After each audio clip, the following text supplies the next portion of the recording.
Hey everyone, what's up? It's Catrice, and welcome back to another education conversation.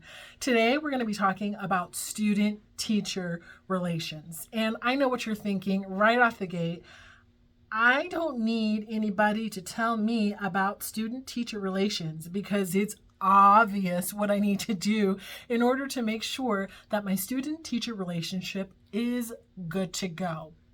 But what I have found is that we have this innate drive that prevents us from making solid, sound decisions when it comes to our student-teacher relations. So we're just going to dive a little bit into it today, but I have rounded up some of the brightest minds, and we got this topic from them because they've been duped. Yes. See, what happens is you listen to what the topic is, student-teacher relations, you say duh, and then you look across the way and then you see tons of educators who could tell you all kinds of stories about how their students came back and whatever decision they made regarding their students and that relationship blew up all in their face.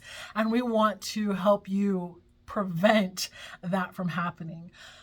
I'm curious if you know, by the way, what is that innate drive that we have that prevents us from making those solid, sound decisions? But before we get into that, I want to drop my 3 recommendations on what I think it takes to make sure that you have a solid student-teacher relationship. Because the reality is, if you do not, you will ruin the educational experience of you and your students. And we don't want that. And so what you're going to have to start with, no matter what, is setting strong boundaries.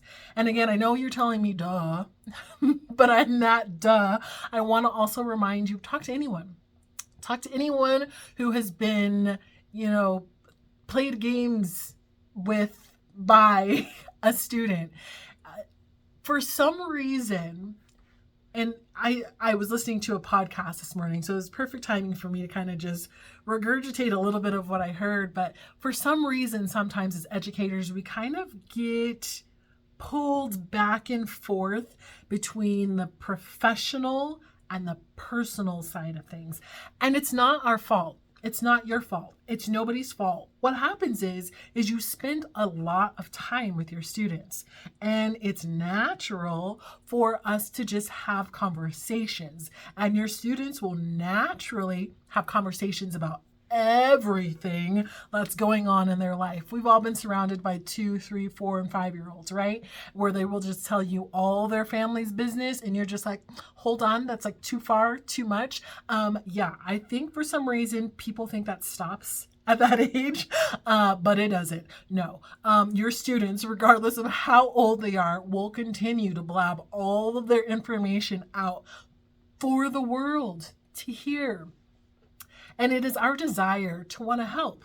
Like, that's what we want to do. That's why we signed up for teaching. We want to help. We are hearing these stories. We feel bad for these students, but it is very important that in your empathy, in your sympathy, you keep this box of professionalism strong.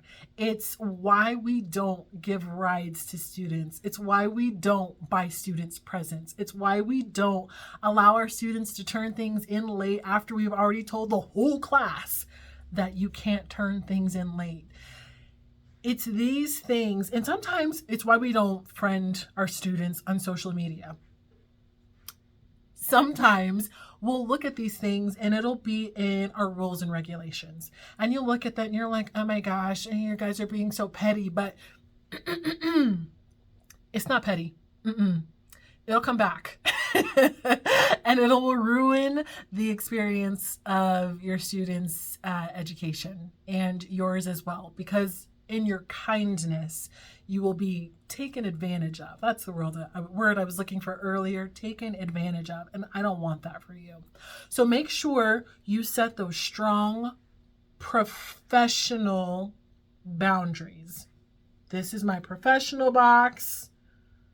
nothing will get out of this box and nothing will get into this box because we're professionals and this is just how we're going to run it.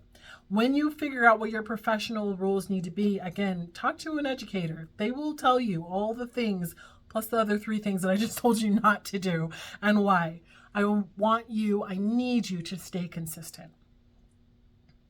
In order to provide that consistency, I always used to just think of my favorite student. I know we're not supposed to have favorite students. You can tell me that you don't have one. I won't believe you, but I'm hopeful that that is true. So think of your favorite student, and I want you to run all the scenarios by your favorite student. Every scenario where you've had to make a discipline decision, every scenario where you've had to make an academic decision, every scenario where you've had to make a professional decision, run them by. What happens if the student turns in something late? What happens if the student has an extenuating circumstance, but they didn't reach out to you like 2 weeks later, 3 weeks later, 6 weeks later? What if this student is being disruptive in class? I'm going to come up with all my solutions based on this student because this is my favorite student, and chances are likely I'm going to be the most fair with this person. And once I have all of those things outlined, I have now my consistent outline for my entire class and for anyone who approaches me about anything, which is really helpful because now I am in control and I have the power when it comes to making decisions. And it doesn't look like I'm wavering around in my head about what I will or what I won't do. I won't be wavering around in my head and making a decision one way for one student and another way for someone else because I hadn't thought about it before. And one of these students is a great student and the other student is a little challenging sometimes. And so I'm trying to put my foot down. All my decisions across the board are going to be consistent. So keep your boundaries professional, keep your decisions consistent, and don't take things personally. And this is probably the hardest one because usually if someone is struggling in a class or if they feel some type of way, they're going to take it out on you.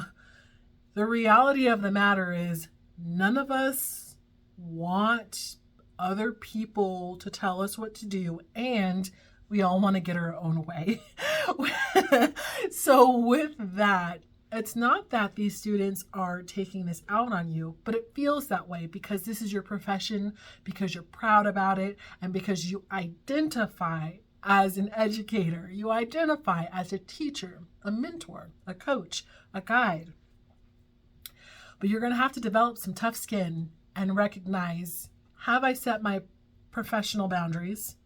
Am I being consistent and fair within those boundaries? And if I am just trying to help you, the student, get to be the best version of yourself. And if you want to do that, you're going to have to get in line. There's no other way around it. And they will respect you more than anything because they will know at the end of the day, if you didn't push them, if you didn't hold them accountable, if you didn't hold their feet to the fire, that they wouldn't be able to grow, they wouldn't be able to be successful. So those, I think, are my top 3 things: boundaries, consistency, and don't take it so personal. Now, at the beginning, I told you we have this innate drive. I didn't forget, we have this innate drive that kind of prevents us from making sound decisions. And you know what that is? We're always looking for our people. We are always looking for like-minded people. So when we hear things, we might gravitate in that direction if we agree. I think you probably have heard birds of a feather flock together. Like we're all flocking in that direction. Oh my gosh, the student said blah, blah, blah. I agree with blah, blah, blah. These are my people. And so I naturally gravitate in this direction. And on the opposite end of that is the same. You know, this person said blah, blah, blah, blah. And I don't agree with all that sounding crazy. And so I naturally put up blockers towards that. And so it is important that in that, and the fact that we have this desire, which I mentioned earlier, to want to help people personally. Like, oh my gosh, you don't have any food to eat? Like, I must give you food. Like, instead of giving them the resources to get to the food, they will go home and they'll pull food out of their pantry and they'll give them the food. And referring back to what I've already said, remember our favorite student? You do that for one person? Can you give food to everybody? And if the answer is no, don't. Can you give presents to everybody? The answer is no. Don't. Are you going to allow extensions on a test for everybody? If the answer is no, then don't. But we have this drive to flock together with our people and to help our people. In the realm of education, I'm sure you know what I'm going to say, but in the realm of education, all the birds are your birds. Therefore, the entire flock must flock together. And so we have to figure out how to keep everything in this box and moving forward so that everybody gets exactly what they need, which is the challenge of education. But it's doable if you can be professional, consistent, and not take things personally. And on that note, I am excited for you to hear the Education Roundtable. We'll be dropping that episode in about 3 weeks or so. And until then, have a good day. We'll see you in the next one. Bye.